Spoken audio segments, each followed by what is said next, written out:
A woman in Platteville, a town near Colorado, was severely injured after she was struck by a train while she was being detained inside of a police car. Apparently, the police had stopped her, placed her in the police vehicle that was parked on railroad tracks, and then when a train came, they abandoned her, and she was struck by the train while in the vehicle.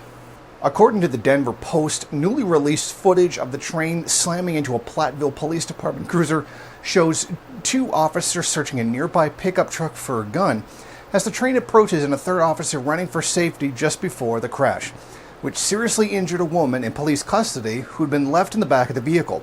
The patrol vehicle was parked on the railroad tracks near US 85 and Weld 38, north of Platteville. The wreck happened just after 7:30 p.m. on September 16th. The woman, Rios-Gonzalez, 20 years old, of Greenley, was hospitalized with multiple injuries. The woman was severely injured. Now, her lawyer, Paul Wilkinson, did give a long list of the injuries that she had suffered as a result of the police action. She had a broken arm, 9 broken ribs, a fractured sternum, a back injury, and a head injury. She remains in hospital and currently faces a very long recovery period. Further details on her arrest over an alleged road rage incident have not been shared with the public, nor have the police let the public know whether or not those charges are still being pursued. She was stopped by the police and detained inside the police vehicle while police searched the area, seemingly oblivious to their precarious position.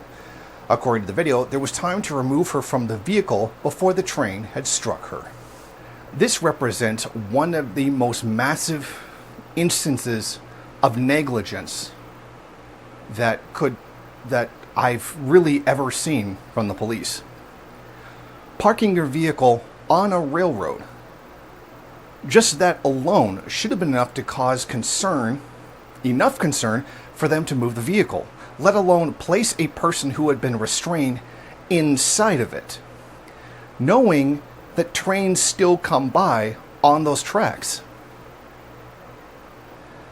This is one of those where the police are so idiotically negligent that it almost appears as deliberate. Now, I'm not even accusing the police officers of deliberately placing her on the railroad tracks in order for her to get hit, but their incompetence almost seems to suggest it. At the very least, they should not have done it on safety grounds, period. The vehicle should never have ever been parked on railroad tracks. But yet they did do it and then placed the suspect inside the vehicle and then left them to get hit. The video, which I will also link to in the description, shows even more than what I have shown here from the incident. The young woman is extremely lucky to be alive, and the fallout from this is probably going to be astronomical.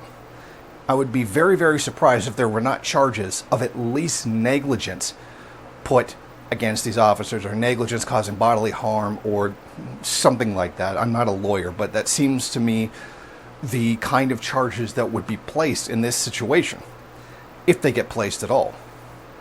This situation was complete negligence and was completely avoidable. This did not have to happen at all. Thank you for watching. If you like this program, then please head over to my Patreon page and set up a monthly donation. It's your donations that keep this program running. Also, if you would like, please rate, comment, subscribe, and share in various social media.